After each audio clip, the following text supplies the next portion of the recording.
இன்றைக்கி நம்ம திரைவம்ச நிகழ்ச்சியில் இயக்குனர் பாரி இளவழகன் இயக்கத்தில் வெளியே வந்திருக்கிற ஜமா படத்தை பற்றி பார்க்க போகிறோம். இந்த படத்துடைய கதையை பற்றி பார்த்தோம்னா, ஜமா அப்படின்னு எதை சொல்கிறாங்க அப்படின்னு சொன்னால், ஒரு மியூசிக் ட்ரூப், ட்ராமா ட்ரூப்லாம் இருக்கு இல்லையா, அதை தான் ஜமா அப்படின்னு சொல்கிறாங்க. ட்ரூப் அதுதான் மீனிங். படத்துடைய ஹீரோவுக்கு 2 லட்சியம் இருக்குது. ஒன்று, தான் வந்து ஒரு பெரிய தெருக்கூத்து கலைஞனாக வரணும்.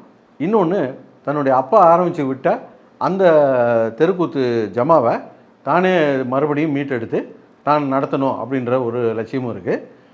இதுக்கிடையில் அவருக்கு நிறையா பொண்ணு பார்க்குறாங்க. ஒரு பொண்ணு செட் ஆக மாட்டுது. காரணம் என்னென்னா, இவர் இந்த கூத்து கட்டுறாரு இல்லையா, கூத்துலலாம் இவருக்கு பெண் வேடம் தான் கொடுக்குறாங்க. இவர் பெண் வேடத்தில் நடித்து இவருடைய நடை உடையிலே வந்து கொஞ்சம் பெண்மைத்தனம் அதிகமாக தூக்கலாக இருக்கிறதுனால இவரை வந்து அந்த ஊர்க்காரங்கெல்லாம் வந்து அக்கான்னு தான் கூப்பிட ஆரம்பிச்சிடுறாங்க. அதனாலேயும் இவருடைய நடவடிக்கைகள் வந்து ஏறக்குறைய அதேமாதிரி ஆகிட்டதுனால இவருக்கு பொண்ணே கிடைக்க மாட்டேங்குது. இதுக்கப்புறம் இவர் நினச்ச மாதிரி ஒரு பெரிய தெருக்கூத்து கலைஞனாக வந்தாரா, அந்த ஜமாவை மீட்டு எடுத்தாரா, இவர் கல்யாணம் ஆச்சா இல்லையா அப்படிங்கிறத இந்த படத்துடைய கதை. இந்த மாதிரி நாடகம், தெருக்கூத்து இதெல்லாம் மையமாக வச்சு தமிழில் நிறைய படங்கள் வந்திருக்குது. சமீபத்தில் வந்த படங்களில் குறிப்பிட்ட முறையான படம்னு சொல்லணுன்னா அவதாரம், இந்த காவிய தலைவன், இந்த மாதிரியான படங்களை சொல்லலாம்.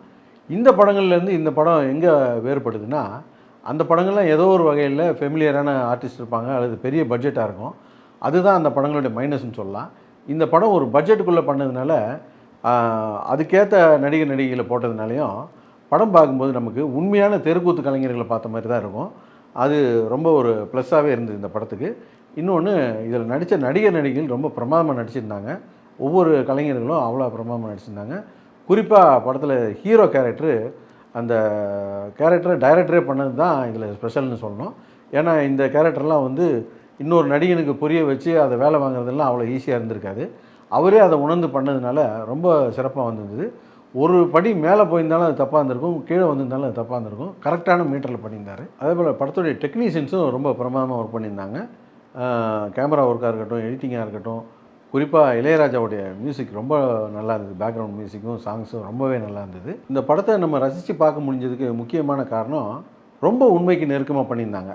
உதாரணத்துக்கு சொல்லப்போனால், ஹீரோ வந்து ஒரு பெண்மை தன்மையோடு இருக்கார், அதனால் அவருக்கு பொண்ணு கிடைக்கலன்றதை வாயில் சொல்லாமல் அதுக்கு ஒரு 2 சீன் பண்ணியிருப்பாங்க. ரொம்ப எக்ஸ்ட்ரானரியாக இருக்கும். குறிப்பாக ஒரு பொண்ணு பார்க்க போகும்போது ஒரு வீட்டில் கிச்சடி செய்கிற மாதிரி ஒரு சீன் இருக்கும், இன்னொரு வீட்டில் வந்து புடவை கட்டுற ஒரு சீன் இருக்கும். இது 2மே ரொம்ப பிரமாதமாக பண்ணியிருந்தாங்க. அங்கேருந்தே படத்தை நம்ம ரொம்ப ரசித்து பார்க்க ஆரம்பிச்சிட்டோம். இந்த வேகம் வந்து படத்தில் இடைவேளை வரைக்கும் தான் இருந்தது. இடைவேளைக்கு பிறகும் இதே வேகத்தை வச்சுருந்தாங்கன்னா படம் ரொம்ப சூப்பர் படம்னே சொல்லியிருக்கலாம். செகண்ட் ஹாஃபில் என்ன பிரச்சனை ஆகிடுச்சுன்னா, ஃபஸ்ட் ஹாஃப்லேயே கதையில் உள்ள பிரச்சனையெல்லாம் சொல்லிடுறாங்க. முன்ன காலத்தில் என்னெல்லாம் நடந்தது அப்படிங்கிறத டைலாகாக சொல்லிடுறாங்க. செகண்ட் ஹாஃபில் அதை டீட்டெயிலாக ஒரு ஃப்ளாஷ்பேக்கை விஷுவலாக சொல்கிறாங்க. அது படத்தில் ஒரு பெரிய தொய்வு ஏற்படுத்திச்சு. அதே போல் கிளைமேக்ஸில் இன்னும் கொஞ்சம் சிறப்பாக பண்ணியிருந்தால் இந்த படத்தை ரொம்ப சூப்பர் படம்னே சொல்லியிருக்கலாம். ஃபஸ்ட் ஹாஃபெல்லாம் பார்த்துட்டு ஒரு கை தேர்ந்த இயக்குனரால் தான் இந்த மாதிரி ஒரு படம் பண்ண முடியும் அப்படிங்கிற ஒன்று எண்ணத்தை ஏற்படுத்திச்சு. ஆனால் செகண்ட் ஹாஃபில் நிறையா கேள்விகள் வந்துச்சு. குறிப்பாக அவர் வந்து அவருடைய சொத்தையே விற்று அந்த பணத்தை எடுத்து கொண்டு போயிட்டு ஒரு ஜமா ஆரம்பிக்கிறதுக்காக ஒரு அட்வான்ஸை கொண்டு போய் கொடுப்பாரு. அதை பூரா வாங்கிட்டு இல்லைன்றவாங்க. அது ரொம்ப சர்வசாதாரணமாக அதை கடந்து போகிறாங்க. இத்தனைக்கும் இவருக்காக வக்காலத்து வாங்குறதுக்கு 2 பேர் கூடவே இருப்பாங்க. பூனைன்னு ஒரு கேரக்டர், ஒரு குடிகார கேரக்டர் ஒன்று. அவங்களாம் ரொம்ப அற்புதமாக நடிச்சிருப்பாங்க. அந்த கேரக்டராவது அந்த கேள்வியை கேட்டிருக்கணும். யாருமே கேட்காம அதை கடந்து போனதெல்லாம் வந்து ரொம்ப வெளிச்சமாக தெரிஞ்ச ஒரு தப்பாக இருக்குது. படத்தில் இன்னொரு முக்கியமான நடிகரை பாராட்டணும்னா அது சேத்தனை சொல்லலாம். ரொம்ப அற்புதமாக நடிச்சிருந்தார். இந்த கதைக்கு ரொம்ப ஆப்டாக இருந்தார். ஒரு 7-8 நிமிஷம் ஒரு சீன், ஒரு சிங்கிள் ஷாட் ஒன்று போவோம், அதெல்லாம் ரொம்ப பிரமாதமாக நடிச்சிருந்தார்.